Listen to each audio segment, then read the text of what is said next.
지금 우리는 은행을 믿는 것이 어리석은 선택이라는 사실을 서서히 깨닫고 있다. 은행은 더 이상 당신의 돈을 지켜주는 안전한 금고가 아니다. 은행은 기업이고 철저히 이익을 추구하는 집단이며 무엇보다 공공의 적이다. 당신의 삶을 지켜주는 것처럼 위장하지만 사실은 당신의 자산을 조금씩 갉아먹는 가장 교묘한 시스템이다. 은행은 항상 똑같았다. 변하지 않는다. 달라진 것은 단 하나. 우리가 그들의 속임수를 눈치채고 있다는 사실이다. 생각해보라. 대출 금리는 폭등한다. 당신이 조금이라도 돈을 빌리면 그 이자는 눈덩이처럼 불어나 당신의 삶을 옥죄어온다. 그런데 정작 당신이 땀 흘려 번 돈을 예금으로 맡기면 어떤가? 돌아오는 것은 형편없는 금리다. 은행은 뻔뻔하게 이야기한다. 지금은 시장 상황이 그렇습니다. 금리를 올릴 수 없습니다. 하지만 바로 그 순간에도 은행 임원들은 성과급을 챙기고 은행은 역사상 최대의 순이익을 기록한다. 당신의 돈이 은행의 잔치를 채우고 있는 것이다. 이 모순을 직시하지 않는다면 당신은 평생 은행의 먹잇감으로 살아가게 된다. 우리는 은행을 안전하다는 환상 속에 바라보도록 길들여져 왔다. 부모 세대는 늘 말했다. 은행에 넣어둬라. 그게 제일 안전하다. 하지만 그것은 더 이상 진실이 아니다. 은행에 돈을 넣는 순간 당신은 보이지 않는 세금을 내고 있다. 바로 인플레이션이라는 세금이다. 물가는 오르는데 예금 금리는 물가 상승률을 따라잡지 못한다. 결과적으로 당신의 돈은 매년 가치가 줄어드는 것이다. 은행은 알고 있다. 그리고 일부러 침묵한다. 그들은 실질 금리라는 단어를 입 밖에 내지 않는다. 당신이 3% 이자를 받는다고 믿는 동안 실제로는 물가가 5% 올랐다면 당신의 자산은 2% 줄어든 것이다. 즉 숫자로 보이는 이자가 전부가 아니다. 당신의 돈은 은행의 회계장부 속에서 줄어들고 은행은 그 차익을 챙긴다. 이것이 바로 은행이 오랫동안 숨겨온 불편한 진실이다.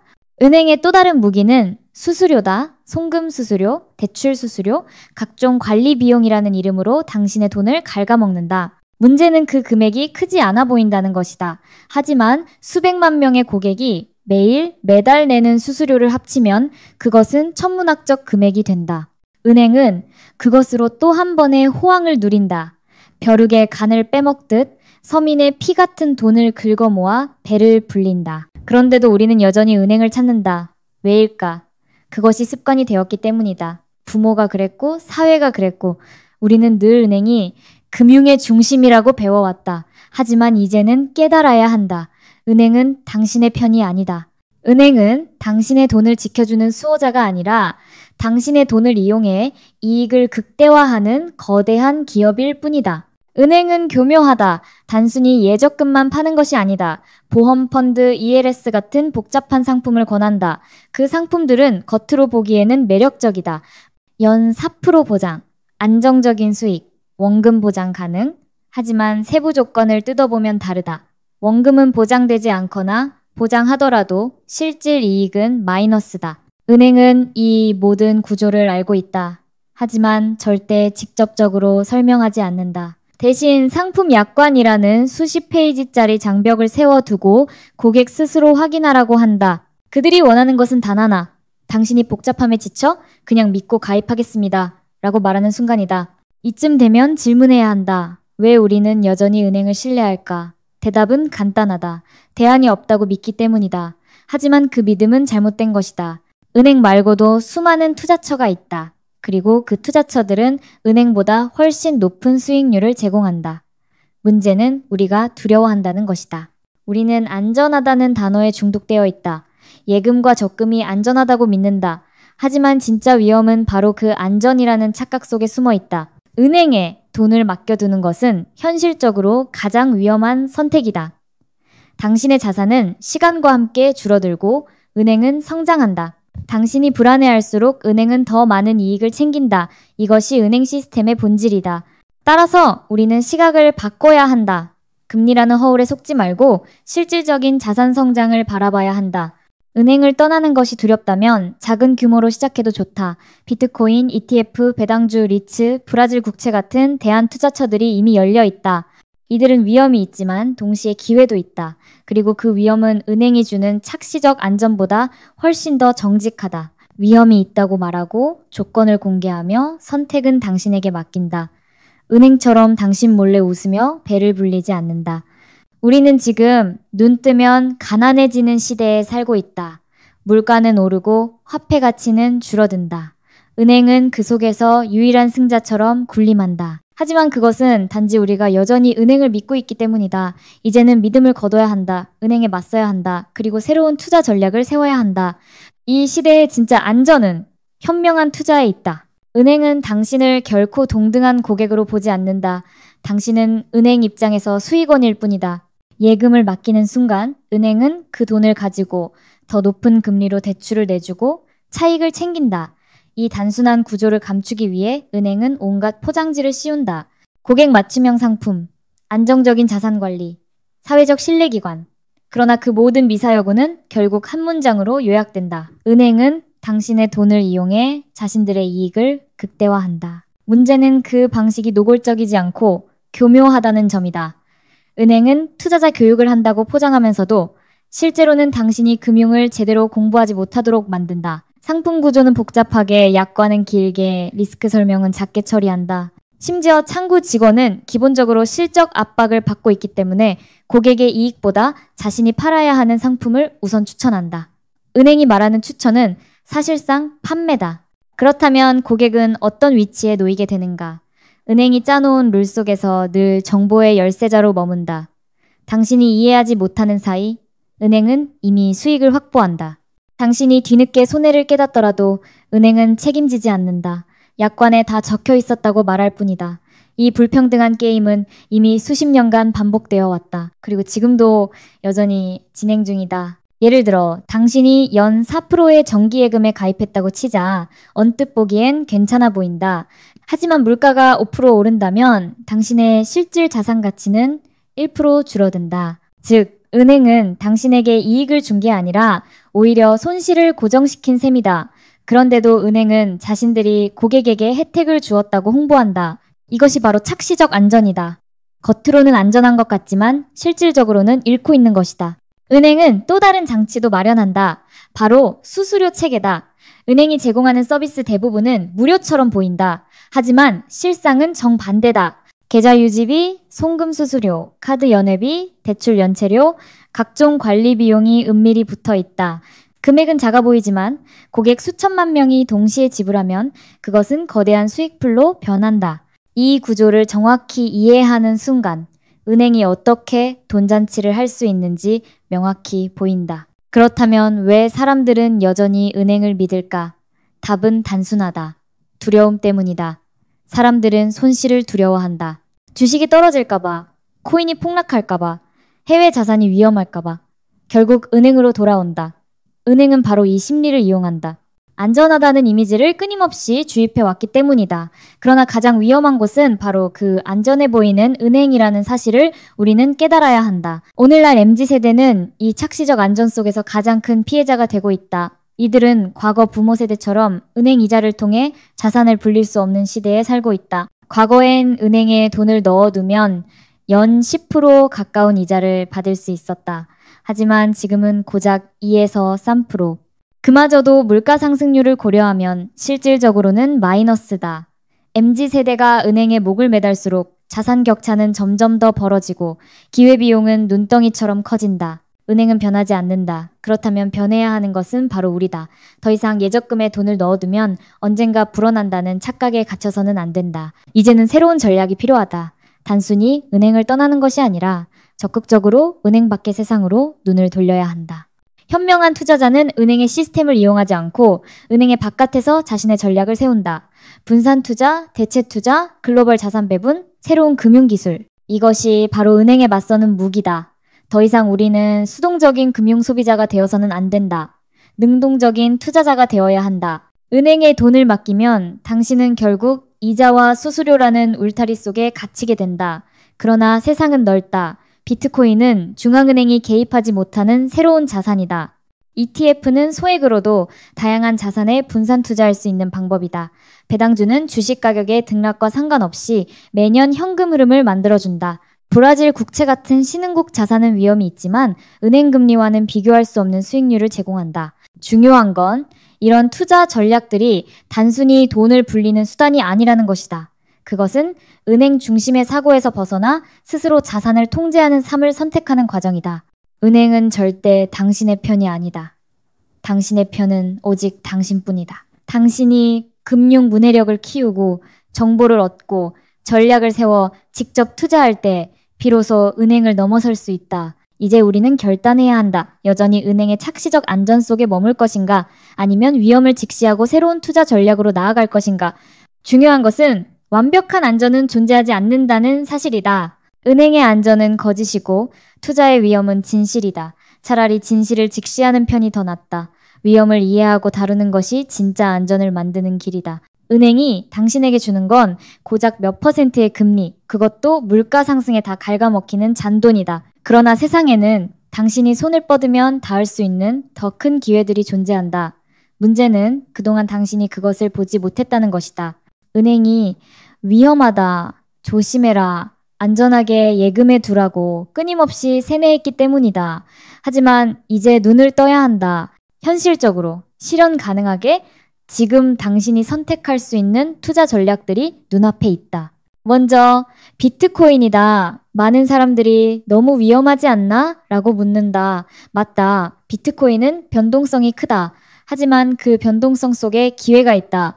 중요한 건 무모하게 올인하는 것이 아니라 자산의 일부를 디지털 자산에 분산 투자하는 것이다. 비트코인은 중앙은행이 개입할 수 없는 통화이며 달러와 원화에 종속되지 않는 새로운 가치 저장 수단이다. 이미 글로벌 기관 투자자들이 참여하고 있고 ETF 상장으로 접근성도 크게 개선됐다. 만약 인플레이션 시대의 화폐 가치가 계속 흔들린다면 디지털 골드라 불리는 비트코인의 가치는 오히려 더 주목받을 수 있다. 단돈 10만 원, 50만 원부터도 시작할 수 있다는 점에서 MZ세대에게는 현실적이고도 강력한 분산 투자 수단이다. 다음은 ETF다. ETF는 소액으로도 다양한 자산에 투자할 수 있는 가장 합리적인 방법이다. 삼성전자 한 주를 사는 대신 반도체 ETF를 사면 글로벌 반도체 기업 전체에 투자하는 효과를 얻는다. 주식시장이 흔들려도 특정 기업 리스크에 묶이지 않는다. 특히 배당주, ETF, S&P 500 ETF, 신흥국 ETF는 장기적으로 자산을 안정적으로 불려준다. 은행이 주는 연 3% 금리에 만족하는 대신 ETF는 연평균 7에서 10% 수익률을 현실적으로 기대할 수 있다. 단, 핵심은 단타가 아니라 꾸준한 적립식 투자다. 매달 일정 금액을 자동으로 투자하는 습관. 그것이 은행을 벗어나 자산을 지키는 가장 실질적인 무기다. 배당주도 빼놓을 수 없다. 주가는 오를 수도 있고 내릴 수도 있지만 배당은 매년 현금으로 들어온다. 이 현금 흐름은 당신을 은행의 이자 노예에서 해방시킨다. 예를 들어 연 배당 수익률 5%의 우량주에 장기 투자한다고 해보자. 주가 변동에 흔들리지 않고 매년 500만 원, 1000만 원이 배당으로 들어온다면 그것은 단순한 수익이 아니라 자유다. 은행에 맡겨봐야 마이너스 실질 금리지만 배당주는 당신의 자산을 일하게 만든다. 특히 은행, 보험, 통신, 에너지 같은 필수 산업 기업들은 꾸준히 배당을 지급한다. 이건 투기가 아니라 현금 흐름을 확보하는 전략이다. 브라질 국채 같은 해외 채권도 주목해야 한다. 지금 한국은행이 주는 금리가 싼 프로라면 브라질 국채는 비과세에 연 10%를 제공한다. 물론 환율 리스크는 있다. 하지만 환율은 장기적으로 어느 정도 균형을 맞추기 마련이다.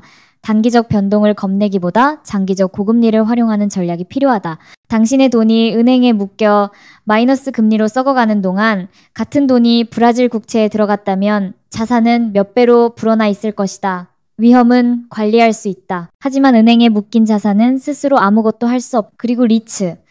부동산 시장은 이미 너무 비싸고 개인이 직접 아파트 빌딩에 투자하는 건 현실적으로 불가능하다. 하지만 리츠는 다르다. 수십만 원으로도 글로벌 오피스, 물류센터, 데이터 센터, 호텔 같은 수익형 부동산에 투자할 수 있다. 매년 배당이 나오고 자산가들만 누리던 부동산 수익을 개인 투자자도 함께 누릴 수 있는 길이 열린 것이다. MZ세대에게 리츠는 작은 돈으로도 큰 자산에 참여할 수 있는 권리를 준다. 은행에 돈을 맡겨봐야 빼앗기기만 하지만 리츠는 당신을 자산시장의 플레이어로 끌어올린다. 여기에 더해 전환사채, 공모주 청약, 금 같은 안전자산도 조합할 수 있다. 중요한 건 단일 자산이 아니라 포트폴리오다.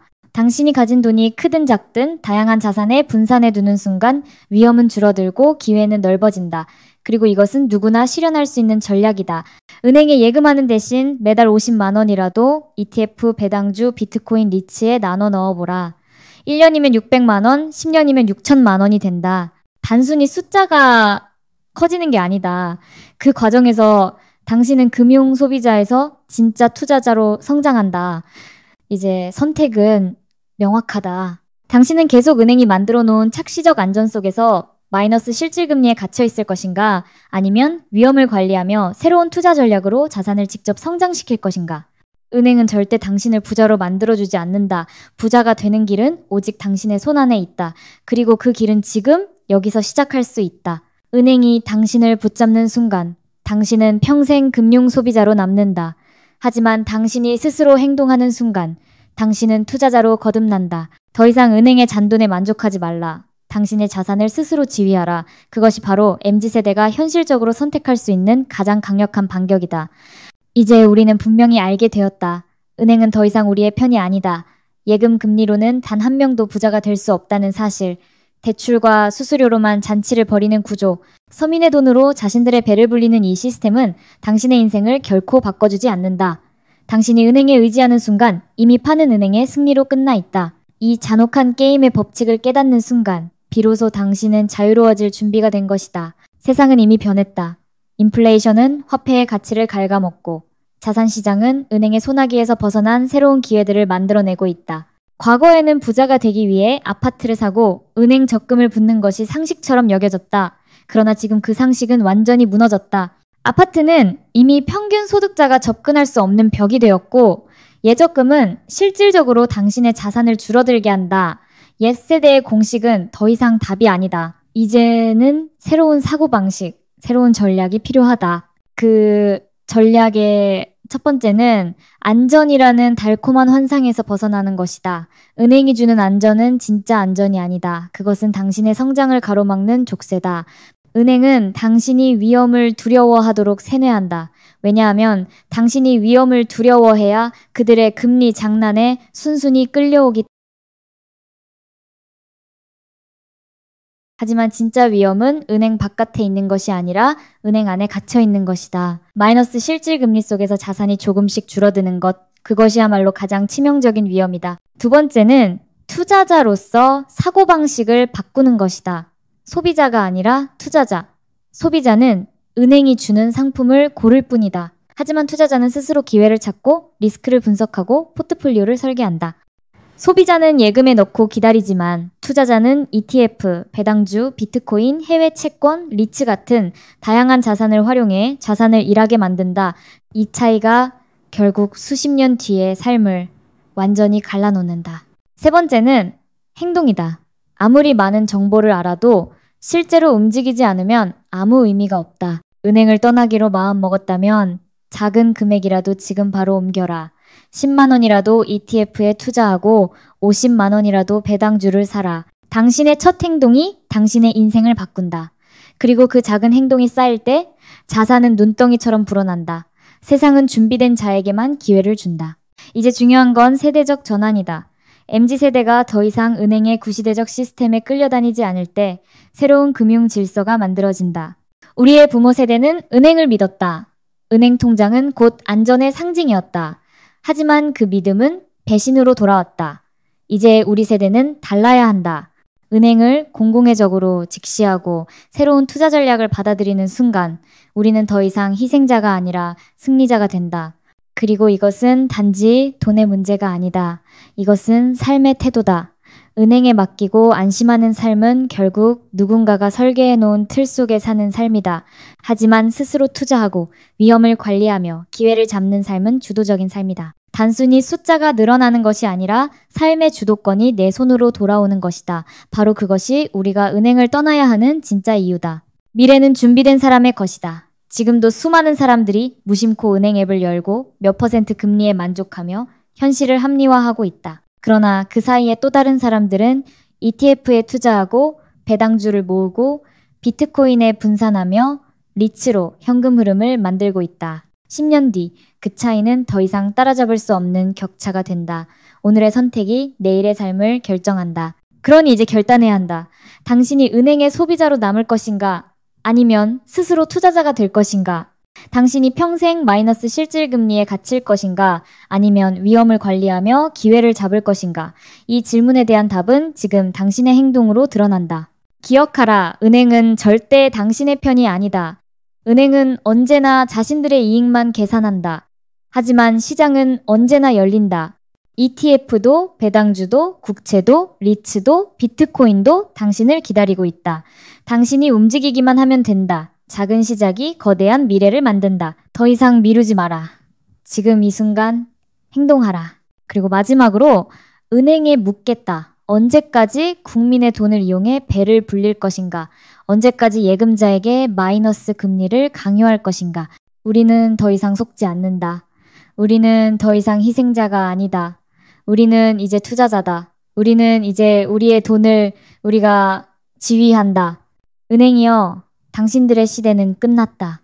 이제는 우리 세대의 시대다. 우리는 눈 뜨면 가난해지는 세상에서 눈 뜨면 기회를 잡는 세상으로 넘어갈 것이다. 우리는 당신들의 속임수에 갇히지 않는다. 우리는 행동하는 투자자가 된다. 그리고 결국 우리가 이긴다.